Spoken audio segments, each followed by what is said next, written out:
स्वागत है आपका अपने YouTube चैनल पर। और आज के वीडियो में हम डिस्कस करने वाले हैं ऊष्मा एवं ऊष्मागतिकी। इसके बारे में जो इम्पोर्टेंट क्वेश्चन हमेशा एग्जाम में पूछे जाते रहे हैं उनको डिस्कस करेंगे इस वाले वीडियो में। तो आइए दोस्तों, पहले पॉइंट से शुरू करते हैं। आज का जो पहला पॉइंट है वो है 100 डिग्री सेल्सियस की वाष्प द्वारा उत्पन्न जलन उसी ताप के पानी द्वारा उत्पन्न जलन से अधिक गंभीर होती है, क्योंकि वाष्प द्वारा अधिक ऊष्मा दी जाती है।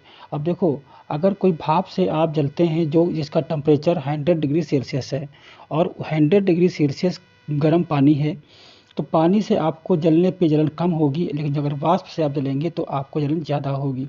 ऐसा इसलिए होता है क्योंकि जो वाष्प होती है उसकी जो ऊष्मा होती है वो ज़्यादा होती है।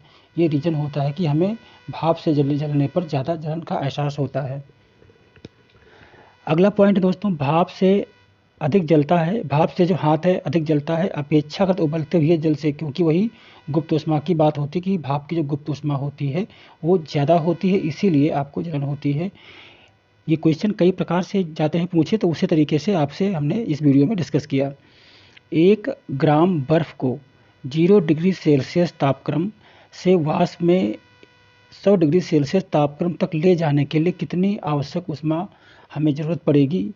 मतलब कि अगर बर्फ़ है 0 डिग्री सेल्सियस का उसका टेम्परेचर होता है और उसे हमें 100 डिग्री सेल्सियस तक लेके जाना है, तो हमें ऊष्मा कितना होगा, 720 कैलोरी ऊष्मा की आवश्यकता होगी। सेंटीग्रेड एवं फ़ारेनहाइट तापक्रम जो है वो समान रहते हैं। आप जानते हैं कि जो फ़ारेनहाइट होता है और सेंटीग्रेड होता है, दोनों के पाठ्यांक में अलग अलग चीज़ें होती हैं, लेकिन एक -40 डिग्री का जो टेम्परेचर होता है वो दोनों में समान होता है, फ़ारेनहाइट में भी और सेंटीग्रेड में भी। वह बिंदु जिस पर फ़ारेनहाइट तापक्रम सेंटीग्रेड तापक्रम का दोगुना हो जाता है, जो फ़ारेनहाइट टेम्परेचर है और सेंटीग्रेड टेम्परेचर है, तो 160 डिग्री सेल्सियस अगर हम बात करेंगे तो 160 डिग्री सेल्सियस अगर ये है तो करीब 320 डिग्री फ़ारेनहाइट टेम्परेचर के बराबर हो जाएगा। कहने का मतलब ये है कि जो सेंटीग्रेड का तापमान है वो 160 डिग्री सेल्सियस अगर है तो फ़ारेनहाइट उसका डबल हो जाएगा, उसका पाठ्यांक स्तर। एक स्वस्थ मनुष्य के शरीर का ताप कितना होता है, तो एक स्वस्थ मनुष्य है उसका शरीर के तापमान जो है वो 37 डिग्री सेल्सियस होता है। केल्विन मान से मानव शरीर का सामान्य ताप क्या है। अब देखो, अगर आप सेंटीग्रेड से सेल्सियस से नापते हैं डिग्री सेल्सियस से तो कितना होगा, 37 होगा। लेकिन अब वही जो आपका सामान्य ताप है शरीर का उसको आप केल्विन से नापते हैं तो कितना होगा, 310 केल्विन। ये आपको ध्यान रखना होगा, 37 degree Celsius equal to 310 kelvin. मानव शरीर का जो सामान्य तापक्रम कितना होता है, 98.4 फ़ारेनहाइट है, जो डिग्री सेल्सियस में कितने तापक्रम के बराबर होगा, लगभग 36.89 के बराबर होगा। इसीलिए शॉर्ट में यहाँ पे 37 लिख दे रहे हैं, है ना। 37 लिखिए या इतना लिखिए, तो लगभग थोड़ा बहुत अंतर है। लेकिन अगर फ़ारेनहाइट में बात करेंगे तो फ़ारेनहाइट में कितना हो जाएगा, 98.4 degree Fahrenheit equal to 37 degree Celsius. ये तापमान इसका बॉडी का है, अपने शरीर का। सेल्स स्केल पर मानव शरीर का सामान्य तापमान कितना होता है, 36.9। ये होता है 36.9, और जिसको हम 37 पॉइंट अक्सर लिखा करते हैं। अब इसमें ये जो पॉइंट है इसके अंदर हम ये देख रहे हैं कि माना आपका जो कोई सेंटीग्रेड का टेम्परेचर है और कोई फ़ारेनहाइट का टेम्परेचर है, दोनों को आपस में चेंज करने के लिए आपको एक फार्मूला जो होता है वो उसकी बात हो रही है। देखिए, F बराबर 9/5 और C + 32 ये है, तो F तथा C का संबंध होगा फ़ारेनहाइट अपन 9.C। इसमें आपका फ़ारेनहाइट बराबर हो जाएगा, इसमें भी ये फ़ारेनहाइट बराबर 9.3 डिग्री सेल्सियस के बाद +32 जोड़ देंगे, तो ये आप फ़ारेनहाइट से सेंटीग्रेड में आप इसको चेंज कर सकते हैं। उसके बाद हमारा आता है क्वेश्चन, ठंडे देशों में पारा के स्थान पर एल्कोहल को तापमापी द्रव के रूप में वरीयता दी जाती है, क्योंकि जो ठंडे प्रदेश होते हैं उसमें जो तापमापी होता है उसमें पारे की जगह पर हम एल्कोहल का उपयोग करते हैं। ऐसा इसलिए हम करते हैं क्योंकि जो एल्कोहल का द्रवांक होता है वो निम्न स्तर का रहता है, तो इसलिए क्या है, ठंडे प्रदेशों में भी वो जो एल्कोहल है वो लिक्विड फॉर्म में तरल अवस्था में रहता है, जबकि पारा ठंडे प्रदेशों में जम जाता है तो उससे मापना कठिन हो जाता है। स्वचालित इंजनों हेतु हिमरोधी तौर पर प्रयुक्त होता है, क्या होता है, एथिलीन ग्लाइकोल। इसका मतलब ये कि जो स्वचालित इंजन होते हैं वो ठंडे न पड़े हिमरोधी होता है। उसके तौर पे इसमें उन इंजनों में एथिलीन ग्लाइकोल को डाला जाता है ताकि इंजन बंद ना हो, उसका जो फ्यूल है वो बर्फ ना बने। परम शून्य ताप के क्या होता है, तो सैद्धांतिक रूप से न्यूनतम संभव जो तापमान होता है उसे हम परम शून्य ताप कहते हैं।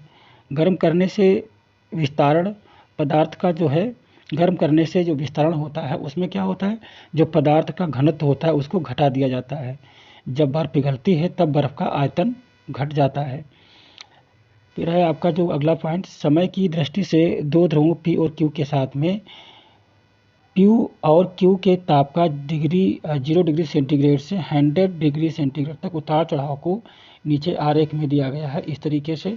तो इसके ऊपर जो कथन है वो Q तथा P की तुलना में 100 डिग्री सेंटीग्रेड तेजी से पहुंचा है। अब यहाँ पे आप देख लीजिए कि डिग्री सेल्सियस पे ये जो Q वाला है ये जल्दी तापमान पहुंच गया है, ये धीरे धीरे 100 डिग्री सेल्सियस को पाया है। ये चीज़ें इसमें हो रही हैं, तो आप इस पर कन्फ्यूज आपको नहीं होना है। अगला पॉइंट है थर्मोस्टेट का जो प्रयोजन क्या होता है। तो थर्मोस्टेट का जो प्रयोजन है वो तापमान को स्थिर रखना ही थर्मोस्टेट का प्रयोजन है। थर्मोस्टेट संबंधित किससे होता है, थर्मोस्टेट तापक्रम से संबंधित होता है। रेफ्रिजरेटर में थर्मोस्टेट का क्या कार्य है, एक समान तापमान को बनाए रखना। रेफ्रिजरेटर में, फ्रिज में जो थर्मोस्टेट है वो क्या करता है, तापमान को एक समान बनाए रखता है। रेफ्रिजरेटर में खाद्य पदार्थ ताज़ा रखने हेतु सुरक्षित तापमान कितना होना चाहिए, तो 4 डिग्री सेल्सियस का तापमान होता है रेफ्रिजरेटर के अंदर, जिससे आपकी सब्जियां, फ्रूट्स वगैरह ताज़े बने रहते हैं।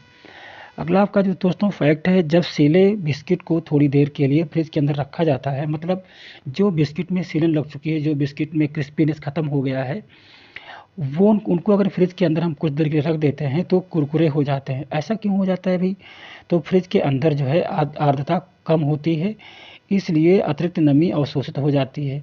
उस फ्रिज के अंदर है जो आर्द्रता नमी होती है वो कम होती है, और इसलिए जो बिस्किट की नमी है वो अवशोषित हो जाती है और बिस्किट आपके कुरकुरे बन जाते हैं।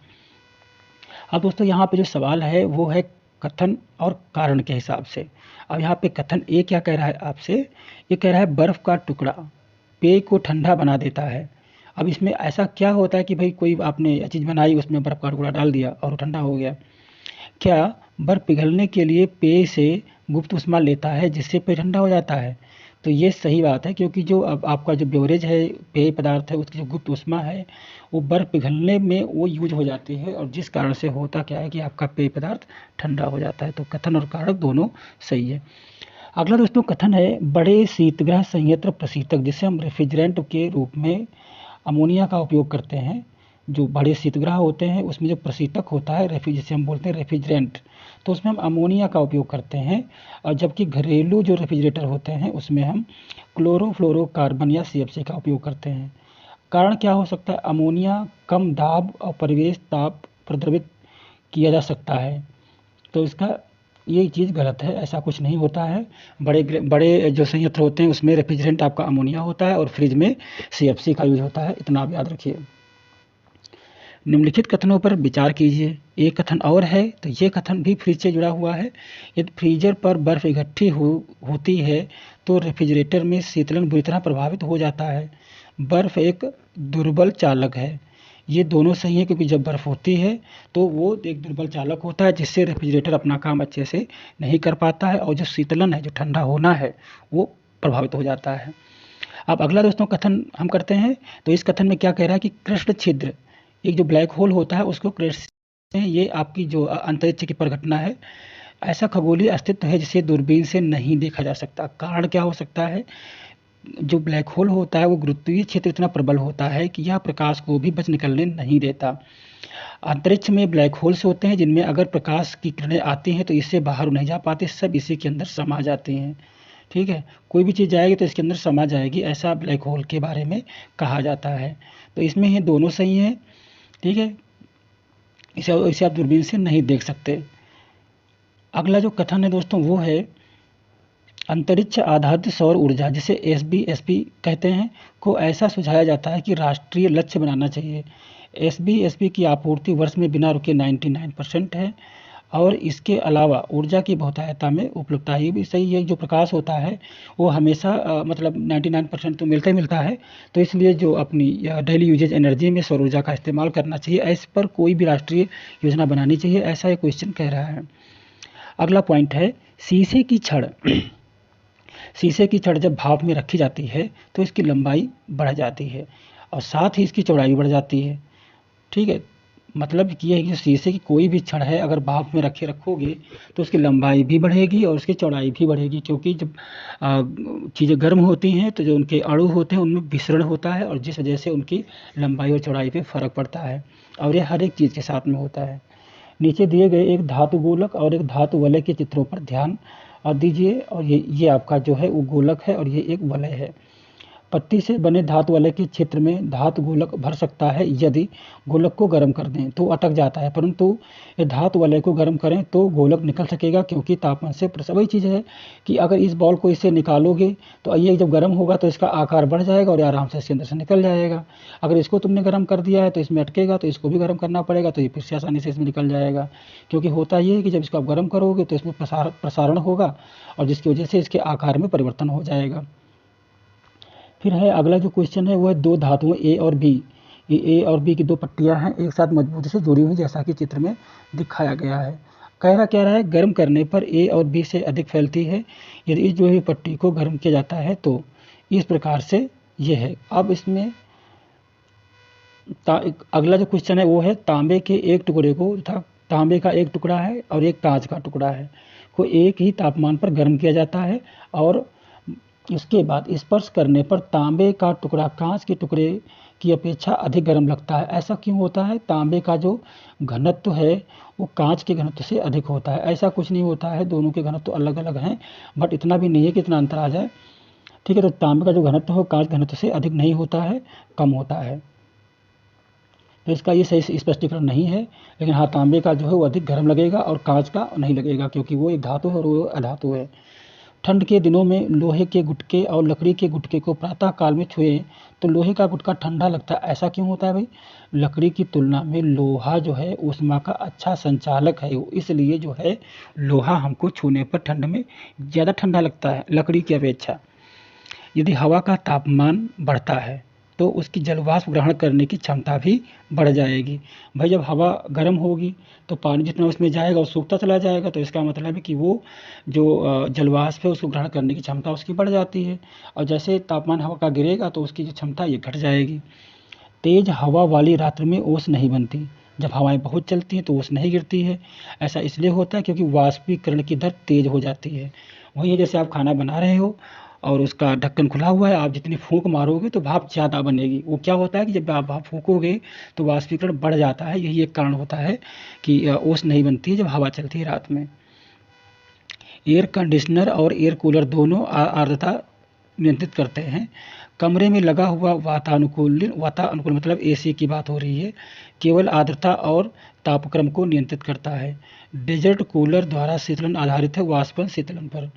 कमरे को ठंडा किया जा सकता है संपीड़ित गैसों को छोड़ने से।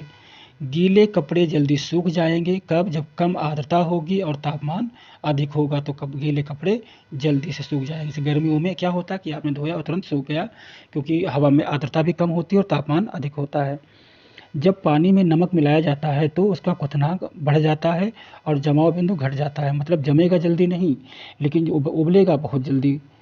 ठीक है, तो जब पानी में साधारण नमक मिलाया जाता है तो पानी के क्वथनांक बिंदु और हिमांक बिंदु, देखो जो क्वथनांक बिंदु है वो बढ़ जाएगा और जो हिमांक बिंदु है वो घट जाएगा, मतलब वो ये है कि जमेगा जल्दी नहीं, उबलेगा बहुत जल्दी। तो आपका जो कथन अगला है वो है ऊंचाई वाले स्थानों में भोजन पकाने के लिए उसमें नमक मिलाया जाता है। ऊंचाई वाले स्थानों में तापमान कम होता है, ये इसकी व्याख्या नहीं है। जितना ऊंचाई आप जाओगे तो ये आपकी जो क्वथनांक में चीज़ें कम हो जाती हैं, क्योंकि वहाँ पे तापमान जो दबाव होता है वायुमंडलीय वो वहाँ पे कम हो जाता है, इसलिए जो है वहाँ पे कि ये ज़्यादा उबले ना, इसलिए ऐसा करते हैं। अगला जो है थर्मस बोतल में पेय पदार्थों को कुछ समय तक उसी तापमान पर रखने के लिए उसकी दीवारों पर परत लगाई जाती है। किसकी? रजत परत, मतलब जो सिल्वर लेयर है वो एक लगाई जाती है ताकि बोतल में, थर्मस वाली बोतल में समान टेम्परेचर पर चीज़ें रह सकें।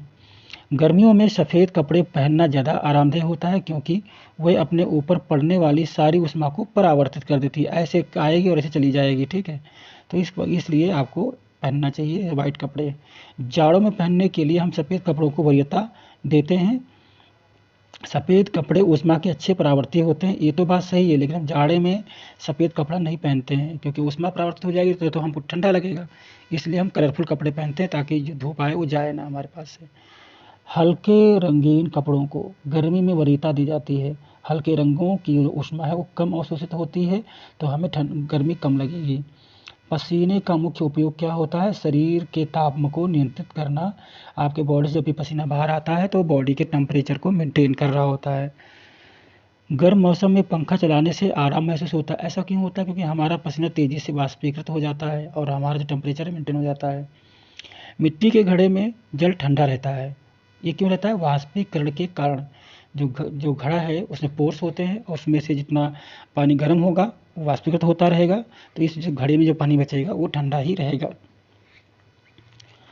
एक अगला जो फैक्ट है दोस्तों, वह एक विशेष दिन व समय में चुरू में 48 डिग्री सेल्सियस और शिमला में 24 डिग्री सेल्सियस तापमान था। सभी रूपों में समान धातु के 2 प्यालों में पानी चुरू में 95 डिग्री सेल्सियस व शिमला में 71 डिग्री सेल्सियस पर रखा गया। दोनों में से वह प्याला जो कमरे के तापमान पर पहुंचेगा वो कौन सा होगा? दोनों प्याले कमरे के तापमान पर एक ही समय में पहुंच जाएंगे क्योंकि दोनों जगहों पे जो वाष्पीकरण की क्षमता है वो बराबर होगी।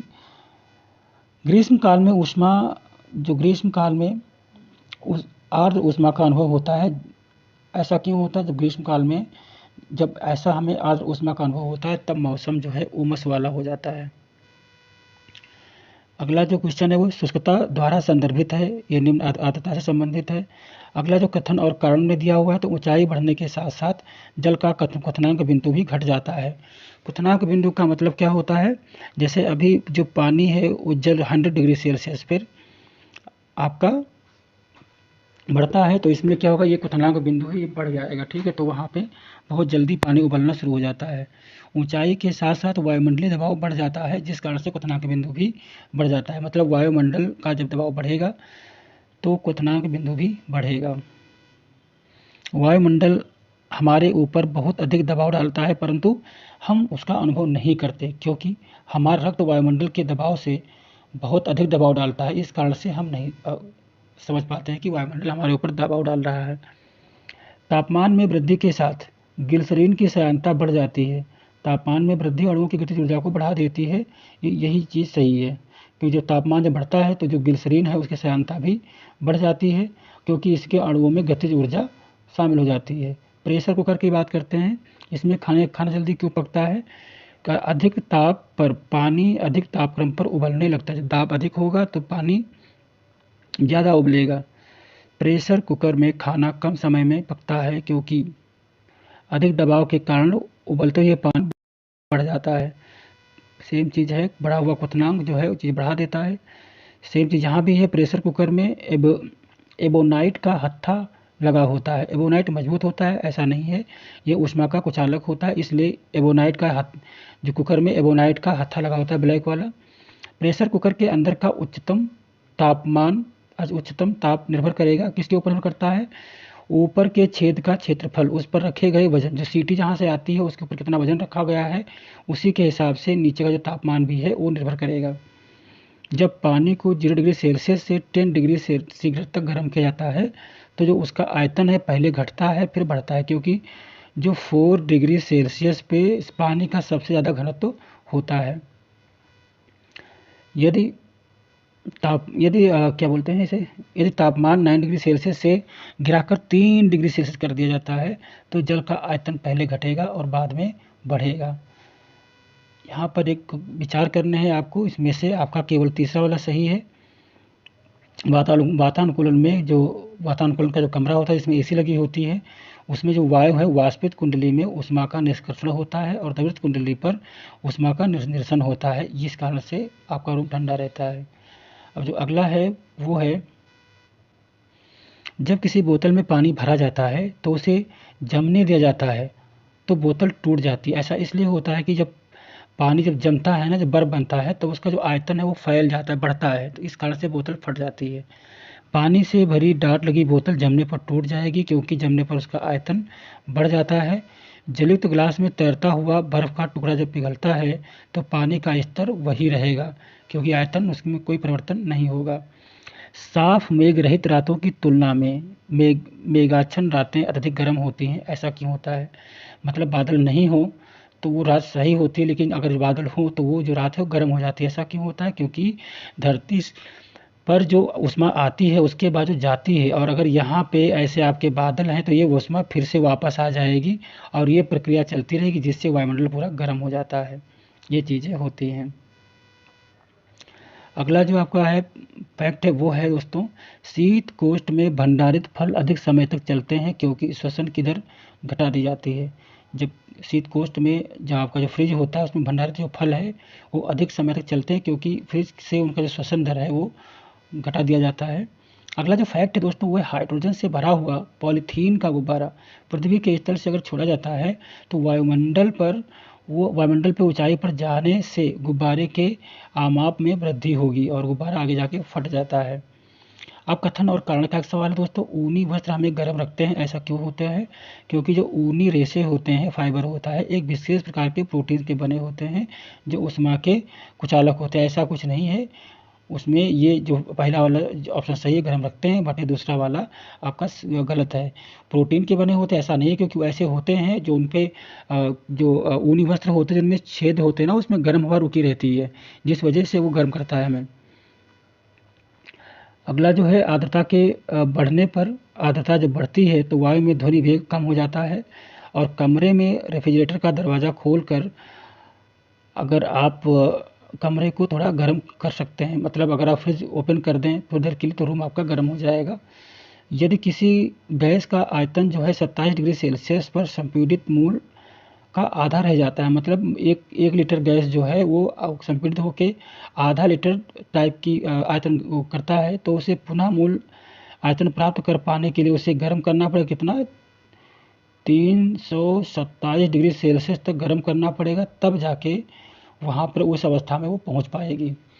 तो ये था कुछ ऊष्मा को लेकर के कुछ क्वेश्चंस जो एग्जाम में आए थे, और आई होप कि वीडियो आपको अच्छा लगा होगा। और मिलते हैं अगले वीडियो में, तब तक के लिए नमस्कार, जय हिंद, और चैनल को सब्सक्राइब करना मत भूलना। जय हिंद दोस्तों।